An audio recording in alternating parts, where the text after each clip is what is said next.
சென்டரா கொட்டுங்கண்ணா, சென்டரா கொட்டுங்க. மசாலா ஒதுங்க கூடாது. 10 கை உப்புன.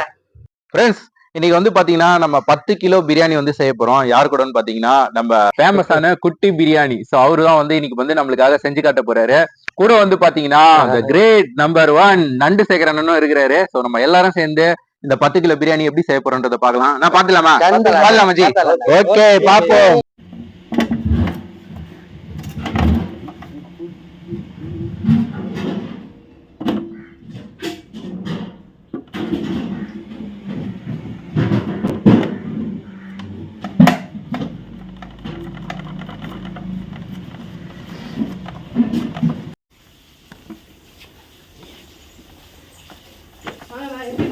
நல்லா இருக்கா?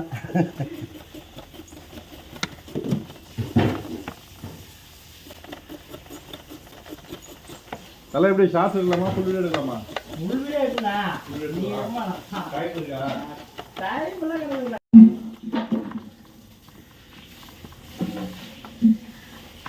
நான் அப்படியே ஒரு ஹாய் சொல்லுங்க. ஹாய்.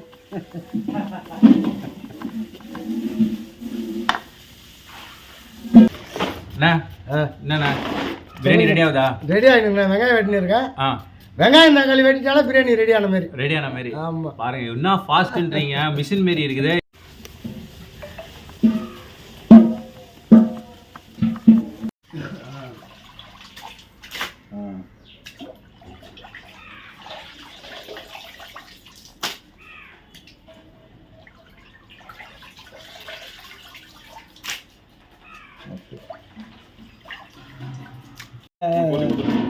தூரமா இருக்குதான் பிரச்சனை. சரி, நான் சொல்றேன்.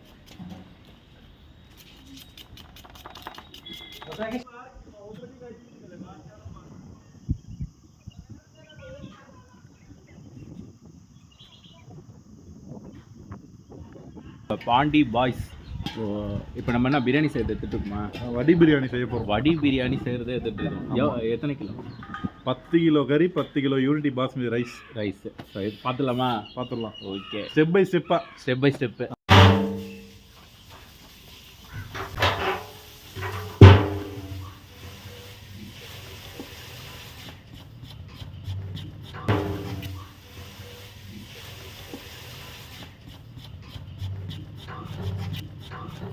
விளக்கம் துல்லியமா பார்த்தா பிரியாணி செய்யலாம், மாஸ்டர் ஆகலாம்.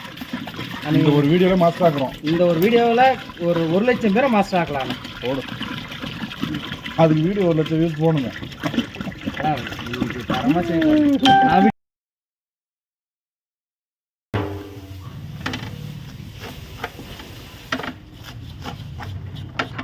இது பாருங்க.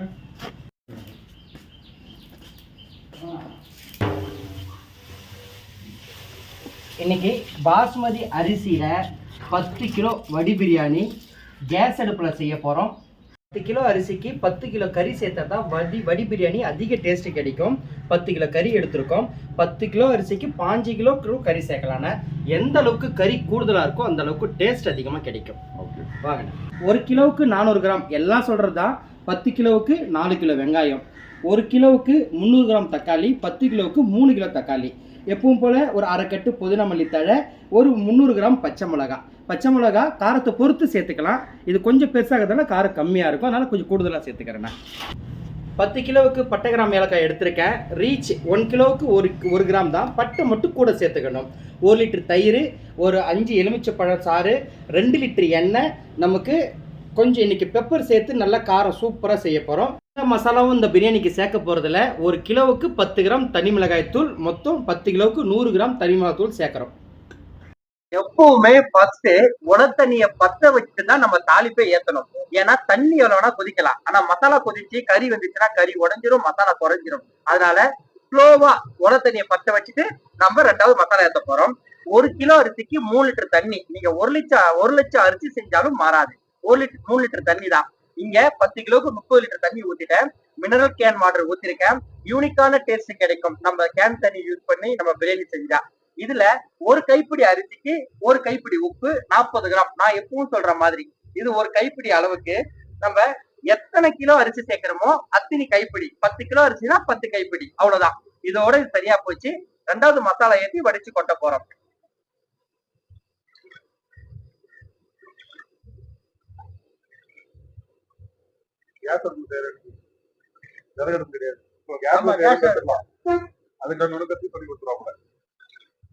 கரெக்டா 10 கை உப்புன உங்க எதற்கே போட்டு முடிச்சாச்சு.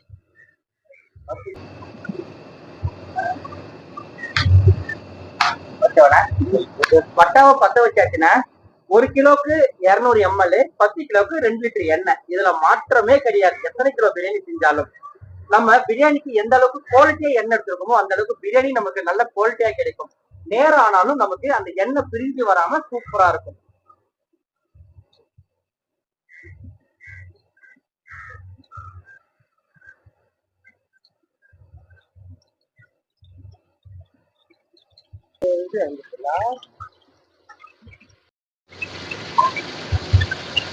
பிரியாணிக்கு நெய் ஊற்றிதான் சாப்பிடணும் கிடையாது. ஆனா கொஞ்சம் வாசனையும் பிரியாணியோட உதிரித்தன்மை நமக்கு கிடைக்கும்.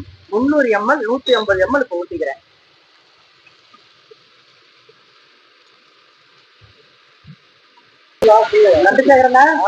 எண்ணெய் அதிகமா காய விடாம தேவையான பட்டகிராம் ஏலக்காய் போட்டு உடனே வெங்காயத்தை சேர்த்து சரிங்களா? ஓகே.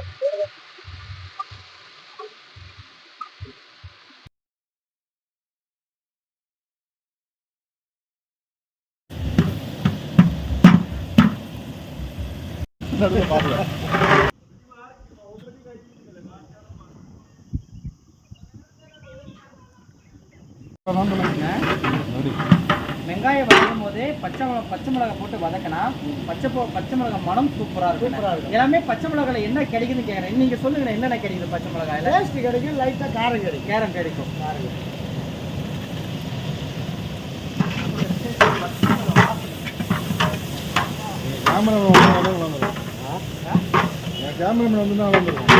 அண்ணா ஒரு யூடியூபர், நீங்க ஒரு யூடியூபர், தம்பி வளர்ந்து ஒரு யூடியூபர்,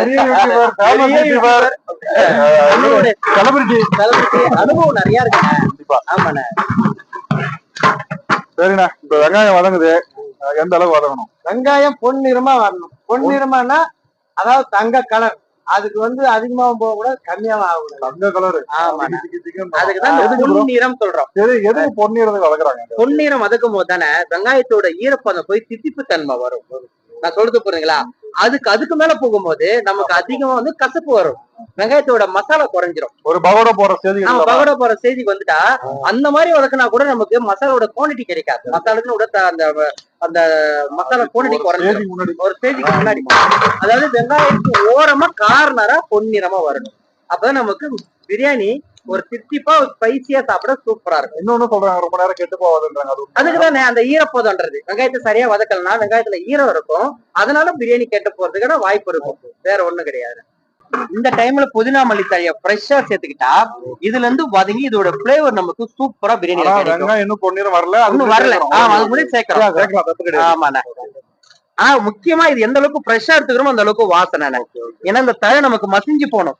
நிறைய பேர் தம்முல போய் நிறைய போட்டு அந்த மேல தம் போடும் போது அந்த பிளேவர் அந்த வாடையே மாறி மறந்துருங்க. அதெல்லாம் சும்மா தம்முக்கு அப்புறம் எல்லாம் போட தேவையில்ல.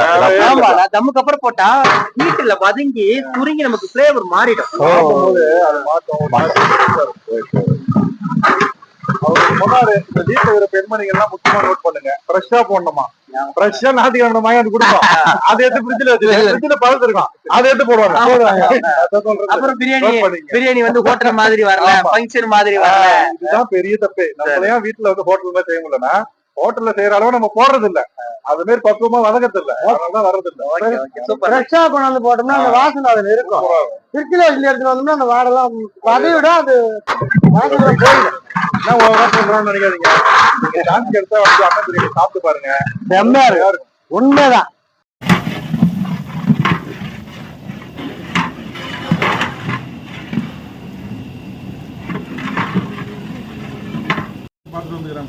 அந்த கார்னர் ஓரம் அந்த பொன்னிறம் சரிங்களா? நடுவுல நமக்கு வெங்காயம் இருக்கு. அந்த கார்னர் ஓரம் பொன்னிறமா பாத்தீங்கன்னா மேல விட்டா டக்குனு தீச்சல் ஆயிடும் வெங்காயம். ஆமா, இதை பார்த்தாலே தெரியணும் நமக்கு. அப்படியே அந்த ஓரம் மட்டும் பார்த்தா நமக்கு அந்த பொன்னிறம் தெரியல. ஏன்னா வெங்காயம் பொன்னிறமா வதங்கிடுச்சு. 10 கிலோவுக்கு 1 கிலோ பூண்டு, 1 கிலோ இஞ்சி. பூண்டை தோல் உரிச்சு சேர்த்துக்கிட்டா தீச்சல் பிடிக்காதுண்ணே. 100 கிராம் பூண்டு, 100 கிராம் இஞ்சிண்ணே. ஏன்னா நம்ம 10 கிலோ கறி சேர்க்கிறோம். ஆமாண்ணா, கறி கம்மியாக சேர்க்கும் போது இஞ்சி குறைச்சிக்கணும். இஞ்சி காரம் மட்டும்தான். ஆமாண்ணா, பூண்டு மனம் தரும், டேஸ்ட் தரும், வாசனை எல்லாமே நான் பூண்டு.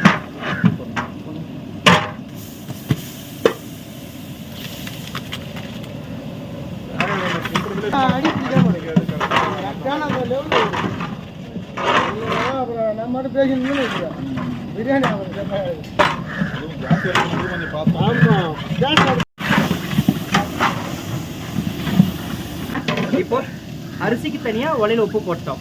இப்போ மசாலாவுக்கு எத்தனை கிலோ கறி சேர்க்கிறோமோ 1 கிலோ கறிக்கு 1 கைப்பிடி உப்பு 40 கிராம். அதுவும் அதேதான். ரொம்ப ஈஸிங்க. ஆமா, இந்த மாதிரி யார் சொல்லிருப்பா?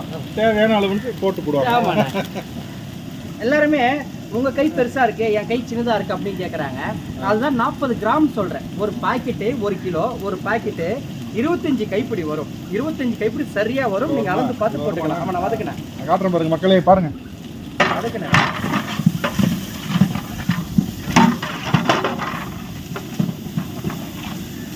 கேஸ் அடுப்புல வதக்கும் போது தீச்சல் லேசா பிடிக்கும்.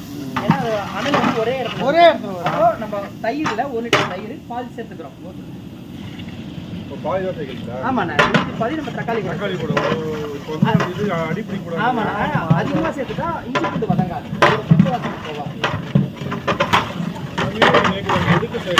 எல்லாம் அதான் பக்குவம் தான். தெரிஞ்சுன்னு பண்ணா எல்லாரும் பண்ணலாம். எல்லாமே பக்குவத்துல பண்ணாதான். இஞ்சி பூண்டு வதங்கி எண்ணெய் பிரிஞ்சு வந்தாதான் அந்த பிரியாணி அரோமாவே நல்லா இருக்கும்.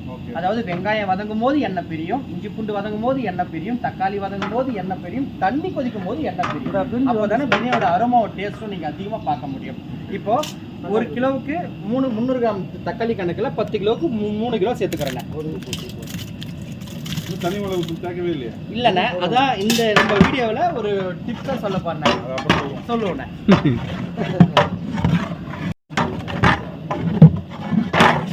அது லேசா பண்ணாலும் அடுப்பு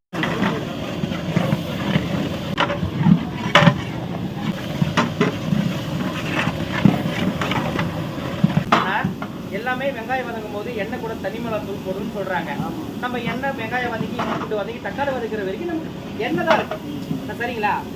இந்த தனி மிளகாத்தூள் கலர் கூட தக்காளி மசிஞ்சு வர கலர் தானே இன்னும் அத்தன்டிக்கா இன்னும் டார்க்கா சூப்பரா இருக்கும். இப்போ இந்த தக்காளி கூட இந்த தனி மிளகாத்தூள் நம்ம சேர்க்கும் போது நம்ம சொன்னதா 1 கிலோவுக்கு 10 கிராம் கணக்கு. ஆனா நான் இங்க 90 கிராம் தான் சேர்ப்பேன். கொஞ்சம் குறைச்சிப்பேன். இப்போ கலக்கும் போது நமக்கு கலர் சூப்பரா இருக்கும். நான் பிரியாணி கலர். ஆமாண்ணா, ஆமாண்ணா. இனி நமக்கு எண்ணெய் தானே இருக்கு. அந்த எண்ணெய் கூட பெரிய தக்காளி உடையும் போது தானே நமக்கு சூப்பரான கலர் பிரியாணிக்கு செம்மையா கிடைக்குமா? அந்த கலர் வந்துருச்சு பாருங்கண்ணா. இல்லண்ணா, இல்லண்ணா. நம்ம தயிர் ஊத்துனேன். தயிர் ஊத்திக்கிறோம். கசப்பு வராதுண்ணே. நம்ம அந்த எலுமிச்சை பழம் விதை, அந்த எலுமிச்சை பழம் அந்த நார் மாதிரி இருக்கும், அதெல்லாம் சேர்த்தா தானே கசப்பு வரும். நம்ம சார் மட்டும் போட்டா அதுவும் தக்காளி சேர்த்த பிறகு போட்டா கண்டிப்பா வராது. மக்கள் என்ன சாப்பிட்டு சொல்றேன், கசப்பு வந்துச்சுன்னா சொல்றோம்.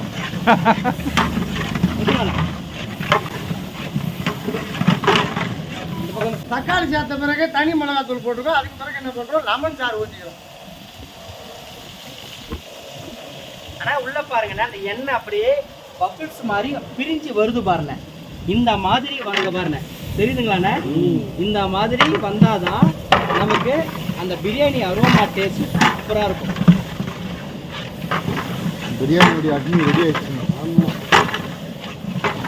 இதை ரெடி பண்ணி கூட வீட்டில் வச்சுக்கலாமாண்ணா?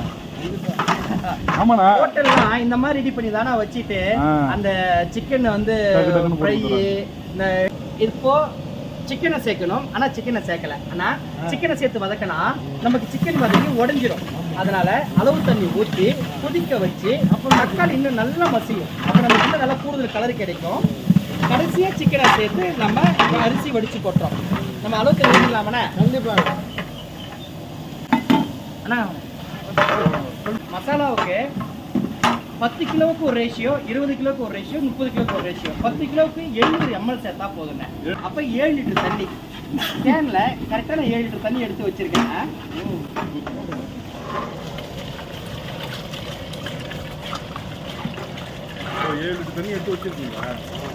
முன்னாடி கேன்ல அளவா எடுத்து வச்சிருக்கேன்.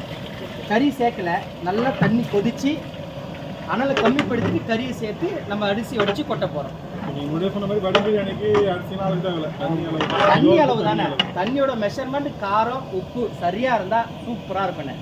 இன்னொன்னு பிரியாணி வந்து பிரியாணி தான் மாதிரி சாப்பிடணும்னா நல்ல குவாலிட்டியா சாப்பிடணும்னா ஆமாண்ணா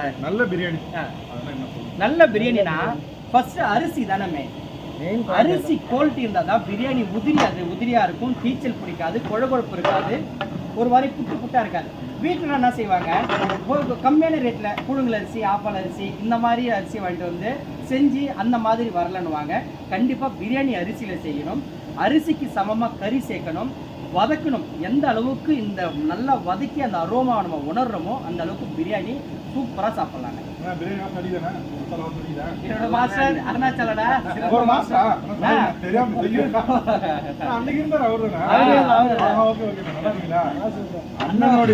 குட்டியான வந்து பிரியாணி செஞ்சாரு, மண்ணு கிரேவி செஞ்சாரு. அந்த கிரேவி அந்த பிரியாணி 100%னா கிரேவி இன்னொரு 20% தூக்கி கொடுத்துருச்சு.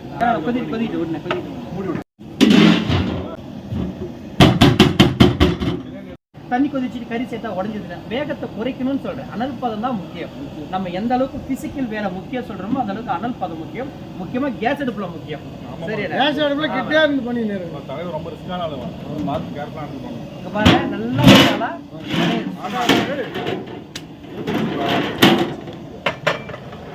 என்ன பெரிய அளவு கொதிக்குமானே? ஆமாண்ணே, நமக்கு தெரியும் என்ன அந்த இப்போ வந்து நுர பாத்தீங்கன்னா சைடுல நுரலாம் இருக்குது. ஆனா இந்த ஸ்டேஜ்ல கறி போடக்கூடாது தானே? ஆமா, இந்த அந்த அதெல்லாம் தெளிஞ்சு தக்காளி மசிஞ்சு மேல வந்து மிதங்கும். என்ன தெரியும் நமக்கு ஒரு அந்த ஆயில் ரொம்ப பிளாக்கா இருக்கிற மாதிரி இருக்கும். இது பாருங்க, இந்த சாம்பார் மசாலா மாதிரி கொதிக்குது. இந்த மாதிரி இருக்கும்போது நம்ம வந்து இது பண்ணக்கூடாது. ஆமா, இங்க பாருங்க, அந்த ஆயில் பிரியுது பாருங்க, ஆயில் காட்டுற மாதிரி இந்த மாதிரி ஆயில் நமக்கு வரும். உள்ள வரணும்.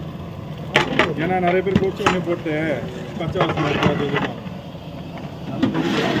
கறி போட்டுக்கிறோம். ஆமா, அனலை குறைச்சிட்டேனே, இப்ப கறியை சேர்த்துக்கிறோம். 10 கிலோ கறி போட்டுங்க. 10 கிலோ கறி கொட்டிக்கிறோம். போடு. ஏன்னா தோலோட நீ கிடைக்கலண்ணா. இல்ல, தோலோட கிடைக்கல. இன்னைக்கு நல்லா கொஞ்சம் தோலோட போடும்போது டேஸ்ட் கிடைக்கல.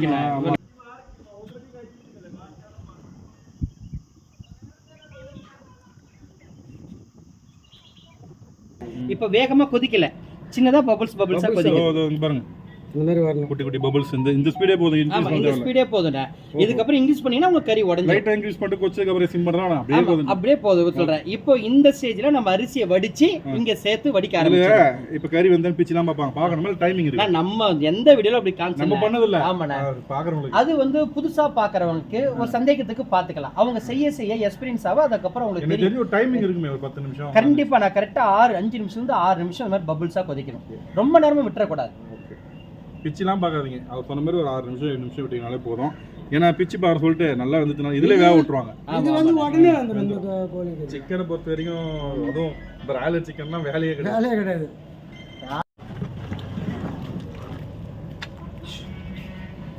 உப்புண்ணா ஓகேண்ணா, கொச்சிச்சு எப்படியும் இதை அரிசியை வச்சு போட்டுருவீங்க. அது மட்டும் டேஸ்ட் வீசி பார்க்கலாம்ல? ஆமா, நான் டேஸ்ட் பார்க்கணும். உப்பு காரணம், அந்த உப்பு காரம் சரியா இருக்கணும். தம் பிரியாணிக்கு சரியா இருக்கணும்.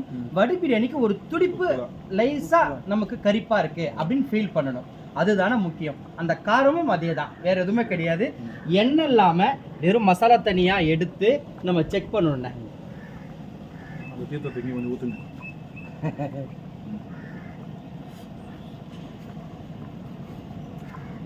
ஓகேவாண்ணா? கை கை பக்குவம் ஏங்க அட்ஜஸ்டே பண்ணலங்க, அப்படி இருக்கு. ஆமா, இப்போ அப்படியே உல தண்ணியில பார்த்தாரோண்ணே. உல தண்ணி நமக்கு ஓகேவாண்ணே. அதனால தான் முன்னாடியே நம்ம அந்த உல தண்ணி பற்ற வச்சு மசாலா செய்யணும். இது இந்த தண்ணியிலும் நீங்களே பார்த்து சொல்லுங்க. அவர் மேக்க தள்ளி விட்டாரு.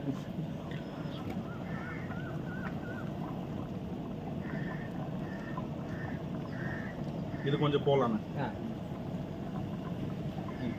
கொஞ்சம் லைட்டா போடலாம். அப்போ இந்த அளவும் ஒரே ரேஷியோல வந்தா சூப்பரா இருக்கும். நான் சொல்லியிருந்தேன்ல முன்னாடி, கடைசியா பெப்பரை அப்படியே ஒரு 20 to 25 கிராம், நம்ம அதனால தான் 10 கிராம் தனி மிளகாய் கம்மியா சேர்ப்போம்.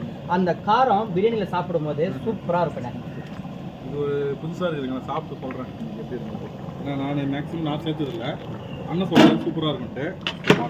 நல்லா கொதிச்சு சிக்கன்ல இருந்து ஒரு நீரும் ஒரு ஆயில் பிரிஞ்சு வரும் சொல்லுவாங்கல்ல, அது நமக்கு வந்துருச்சுண்ணே. இப்ப பாருங்கண்ணே, ஃபுல்லா அந்த ஆயில் தெரியுதானே? நல்லா பாருங்க அப்படியே இதுதானே நமக்கு பிரியாணி அரோமாவை தூக்கி கொடுக்கும். இந்த மாதிரி எண்ணெய் பிரிஞ்சு வந்து ஊற்றணும் சேரணும் ரைஸ்ல. சேர்ந்துட்டானா ரைஸ் வேற மாதிரி ஆக்கிப்போம். நல்லா ஓலை கொதிக்கணும். அப்ப அரிசி போட்டாதான் நமக்கு அந்த பதம் சரியா தெரியும். சரிங்களா? 40% வந்தா போதும். அரிசி சேர்த்துறேன்.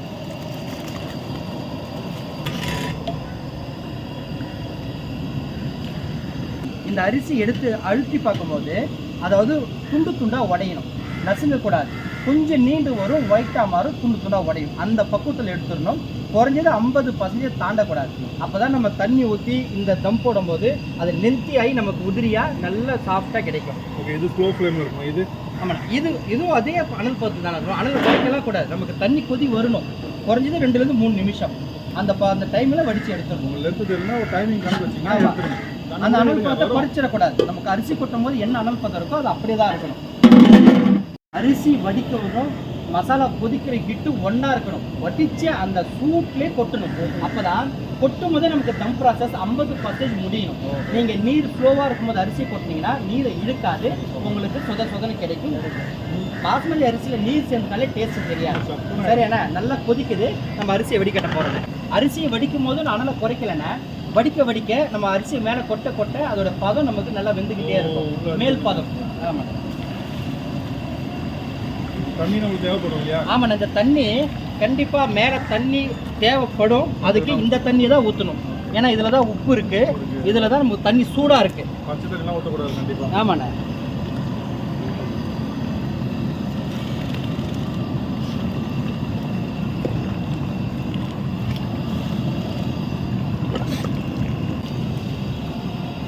அரிசியை வடிச்சு பாதி அளவுல ஒரு லேயர் கொட்டி மேல ஒரு லேயர் கொட்டோன்னே, நான் நிறுத்திடுவேன். ஒரு லேயர் கொட்டுறோம். நல்ல மசாலா கொதிக்குது. சென்ட்ரா கொட்டுங்க. மசாலா ஒதுங்க கூடாது. ஓகே, அடுத்த அரிசி வெடிண்ணே. விடுங்க வெடிங்க. மசாலா அரிசி கிளறக்கூடாதுண்ணே, அப்படியே பரவி விடணும் எல்லா பக்கமும். ஆமாண்ணே, அப்படியே உள்ள பரவி விட்ட உடனே நமக்கு அந்த நீரும் அந்த ஆயிலோட எசன்ஸும் நமக்கு அப்படியே மேலே வந்துக்கிட்டே இருக்கும்.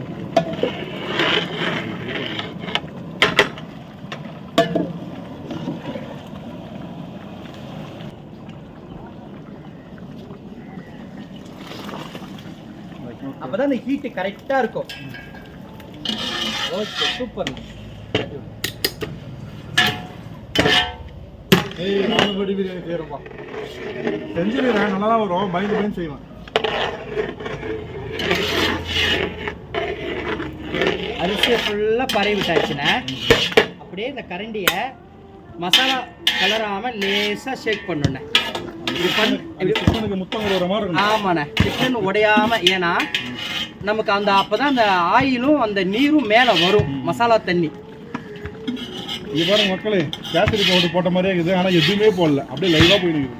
கலர் பாருங்க. முக்கியமான இந்த பக்கம் திருப்பி இந்த அடி பகுதியில நம்ம லேசா ஷேக் பண்ணும்போது தான் திக்னஸான மசாலா அடியில் அதிகமா இல்லாம அந்த சாரம் ரைஸ்ல ஏறும், நல்ல ஜூஸியா கிடைக்கும். ஒரு பெசை சாப்பிடுவாங்க, அந்த மாதிரி இல்லாம ஒரு ஜிக்ஸாக் மாதிரிண்ணே, அப்படியே ஸ்லோவா. அந்த கறி மேல வரக்கூடாது. ஆமா, அப்படியே ப்ளஸ் சிம்பிள் மாதிரி இந்த பக்கமும் அந்த பக்கமும் செஞ்சா அதிக மசாலா அடியில் இல்லாம நீச்சல் பிடிக்காம நமக்கு சூப்பரா கிடைக்கணும்.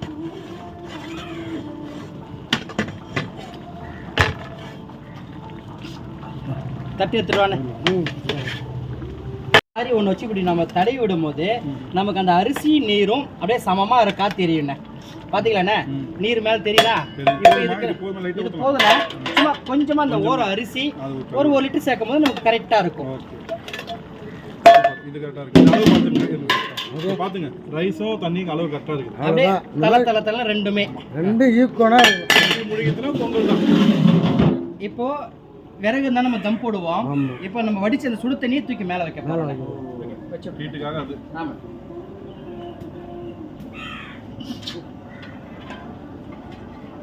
இப்போ சிம் பண்ணோம்னா ஏன்னா அதோட ஹீட் நமக்கு மேல வரைக்கும் வரணும்.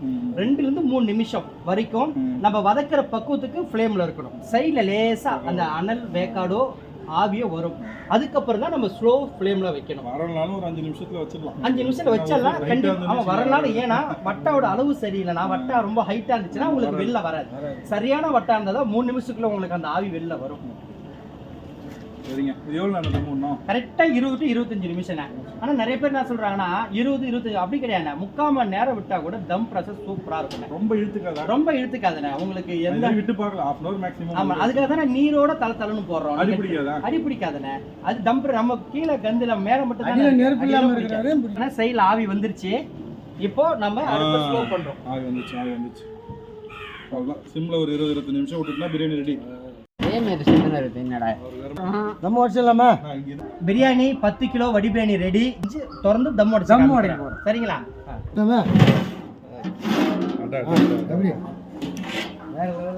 வடி பிரியாணினா இதாங்க. மேல அப்படியே ரைஸ் எல்லாம் எடுத்து தூக்கி நிக்குது பாருங்க. குச்சி குச்சியா மேல இருக்குல்லண்ணே. அப்படின்னா நல்லா தம் ஆயிடுச்சுனா தம் அடிச்சு காமிக்க போறேன்.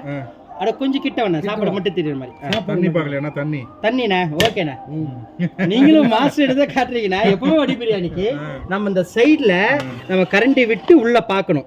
இந்த மாதிரி தண்ணியே இல்ல அப்படின்னு அந்த நான் பார்த்த இல்ல தண்ணி இருக்குன்னா ஒன்றும் இல்லை திரும்ப கொஞ்சம் நேரம் தம் விடணும். வேற எந்த பயம்லாம் கிடையாதுண்ணா. இப்போ சூப்பரா நமக்கு தம்மா இருக்கு. ரைஸ் உடைச்சு காமிக்கிறேன் சரிங்களா?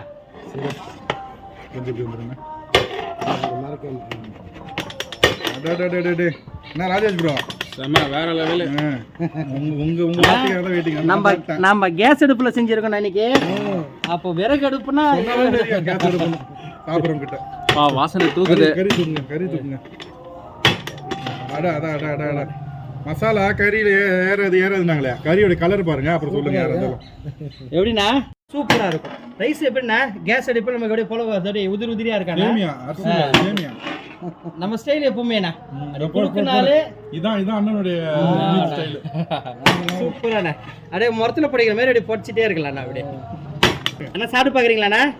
அடியில இருந்து மசாலா அப்படி எடுத்து இதுக்காக காத்து நிக்கிறேன். அப்படியே இங்க பாருண்ணே எந்த கலர் பவுடர் வச்சு போட்டுமாண்ணே. சூப்பரா இருக்காண்ணா. நம்ம தனி மிளகாத்தூள் தக்காளி கூட தான் சேர்த்தோம். சரியாண்ணா? அந்த கறியோட அப்படியே எடுத்து சாப்பிட்டு பாருங்க. போடணும் பிளேட்ல போடணும் தாராளமா போடணும். எல்லாரும் ஒரே பிளேட்ல கூட ஆளுக்கு ஒரு வாய் சாப்பிடுவோம். அப்புறம் ஓகேண்ணா. யாருமா இருக்கா? செம்மையான பிரியாணி 10 கிலோங்க. குட்டி பிரியாணி 10 கிலோ. நம்ம பாண்டி பாய்ஸ் இவரோட சேர்ந்து செம்ம ஃபன்னான பிரியாணிங்க இது. 10 கிலோ பிரியாணி வாசனை தூக்குது. நம்ம சாப்பிட போறோம். சாப்பிடலாம் மஜி. கண்டிப்பா சாப்பிடலாம் வாங்க. சரி இருந்தா நான் உங்களுக்கு ஃபோன் பண்றேண்ணே. ஓகே நன்றிண்ணே. எல்லாரும் ஆளுக்கு ஒரு கை வைங்க. அது நண்டன் சேகர் நல்லா சாப்பிடுறத பாக்குறதுக்கே மக்கள் இருக்கிறாங்க. செம்மையா இருக்கு. தரமான பிரியாணி. வேற லெவல். போல இருக்குது. நன்றி சொல்ல உனக்கு வார்த்தை இல்லை எனக்கு. நல்ல பசி. இந்த பசில இந்த பிரியாணி சாப்பிடுறதுக்கு பிரியாணி இந்த அளவு செய்முறையில பார்க்கும் போது வளர்ந்து ஒரு மாஸ்டர் பார்த்து நல்லா கத்துக்கலாம். ஒன்னும் அவசரமா எல்லாம் பண்ணல. பொறுமையா பண்றோம். ஒவ்வொரு பொருளும் போறதுலாம் பாக்குறீங்க. நீங்களும் அதே மாதிரி ஃபாலோ பண்ணீங்கன்னாக்கா அடி பிடிக்காம அருமையா பண்ணலாம். நம்ம பிடிச்ச தோல் கறி அப்படியே நேரா வருது பாருங்க. எடுத்தேன் உள்ள வச்சேன். இவரோட ஸ்டைல் அது. இன்னும் வெங்காயம் எல்லாம் இருந்து ஆனியன் ரைட் எல்லாம் செம்மையா இருக்கும்ல. எல்லாத்தையும் மிக்ஸ்அப்ல ஒன்னு அடிப்பாப்ல. அதுதான் வந்து இவரோட ஸ்டைல. தனி ஸ்டைல். எல்லாத்தையும் கலந்து ஒட்டி நல்லா இருக்கும். எல்லாத்தையும் சாப்பிடுவோம். அது தனி டேஸ்ட். தம்பிக்காகல உண்மையா பிரியாணி எப்படின்னா இருக்கு? தம்பிக்கெல்லாம் சொல்ல மாட்டேன். நான் இல்லன்னா இல்லன்றோம். சூப்பரா இருக்கு. சரிங்க.